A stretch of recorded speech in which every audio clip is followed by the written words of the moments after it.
हमारा मुल्क हमेशा मुख्तलिफ किस्म की मुनाफरतों का शिकार रहा। सिंधी बलोच से बरसरे पैकार, बलोच को पंजाबी से लड़ा दिया गया। हालांकि हमारी अवाम कभी भी एक दूसरे से नफरत नहीं करती थी, लेकिन हमें ऐसी सियासी क़यादत की अशद ज़रूरत थी जो इन मसनूई दरारों को पुर कर सके। और अल्लाह ताला का लाख लाख शुक्र है, हमें इमरान खान साहब जैसा लीडर मिला कि वो सिर्फ पाकिस्तान का नहीं, उम्मत मुस्लिमा का लीडर है।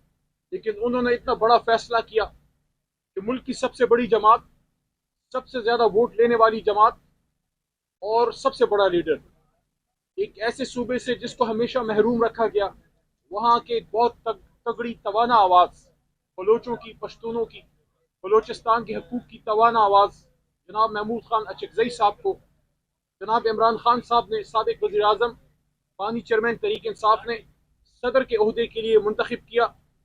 इससे पहले उनका इंतखाब जनाब आरिफ अलवी साहब थे, उर्दू स्पीकिंग। पाकिस्तान बनाने वाले लोग सबसे ज़्यादा पाकिस्तान की कुर्बानी उर्दू स्पीकिंग कम्युनिटी ने दी, और मैसेज सिंध को और उर्दू स्पीकिंग कम्युनिटी को ये दिया कि इमरान खान साहब उनके साथ हैं।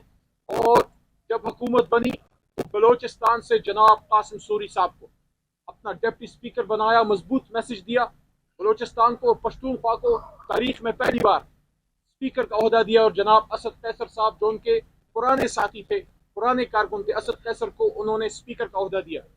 ये जो फैसला जनाब इमरान खान साहब ने किया है, इससे मैसेज ये गया है कि पंजाब, पख्तूनख्वा बलोचिस्तान के साथ है, सिंध के साथ है। इंशाल्लाह इससे कौमी यगानगत को फ़रोग़ मिलेगा और मुनाफरत कम होगी। और मैसेज ये जाएगा बलोचों को, बलोचिस्तान में रहने वाले पश्तून बरादरी सबको जो वहाँ के मकीन है, सन ऑफ सॉइल्स हैं, कि पाकिस्तान तहरीक इंसाफ पाकिस्तान के एक एक बच्चे की आवाज़ है। इस मौके पे आज हमारे डॉक्यूमेंट्स जमा हुए, आज उसकी स्क्रूटनी थी। स्क्रूटनी के अमल से हम निकल के आगे हैं।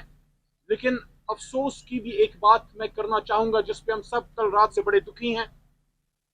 जनाब अचकज़ई साहब जो स्टालवर्ट हैं बलोचिस्तान के, उनसे सियासी इख्तिलाफ हो सकता है, हमारा भी रहा है, लेकिन आज रूल ऑफ लॉ के लिए, कानून की हुक्मरानी के लिए, धांधली के खिलाफ, अवाम के हकूक़ के लिए, सियासत में इस्टेब्लिशमेंट का किरदार रद्द करने के लिए कि उनकी अपनी एक अहमियत है, उनकी अपनी एक ज़रूरत है, पाकिस्तान के लिए लाज़िम व मलज़ूम है। लेकिन सियासतदानों का काम है, और कौम अपनी फ़ौज, अपने इदारों के साथ यकजान दो कालब खड़ी है। लेकिन इस पे एक मौक़िफ़ है तहरीक इंसाफ का, जो आईनी मौक़िफ़ है, जिस पे अचकज़ई साहब ने भी उस दिन गुफ्तगू फरमाई कि हम चाहते हैं कि हम आइन के मुताबिक इस मुल्क को चलाएं।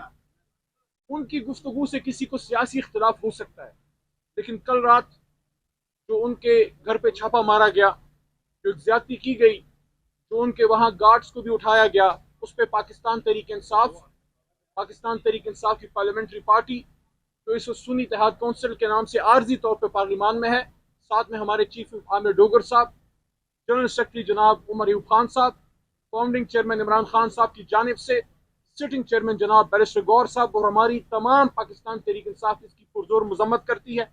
और हम ये समझते हैं कि इस तरह के मामलात से इशूज़ हल नहीं होंगे। जज्बात में आए बगैर ठंडे दिमाग से बैठ के हम पाकिस्तान के मसाइल का हल इस पार्लिमान में हल कर सकते हैं, जो हमेशा अचकज़ई साहब भी ये बात करते थे, इमरान खान साहब भी ये बात करते हैं, और शोमई किस्मत मियाँ नवाज शरीफ साहब और जरदारी साहब ये बात करते थे, लेकिन उस पर अमल करना उनका नदारत। बहरहाल इंशाल्लाह हम पर उम्मीद हैं, आखिरी बात, कि ये फैसला इमरान खान साहब का पाकिस्तान के लिए एक बहुत देर पा बहुत बेहतर होगा, जमहूरियत की बका और इस्तेहकाम के लिए। और इंशाल्लाह हम पर उम्मीद हैं कि हम असली वोट, फॉर्म 45 वाले वोट से इंशाल्लाह अचकज़ई साहब को सदर बनाएंगे। और इसमें हमारे तमाम इकाइयाँ, हमारे तमाम सूबों से हमारे MPA साहिबान, मरकज़ से, हर जगह से हमें इंशाल्लाह हमारे जमात से सपोर्ट मिलेगी।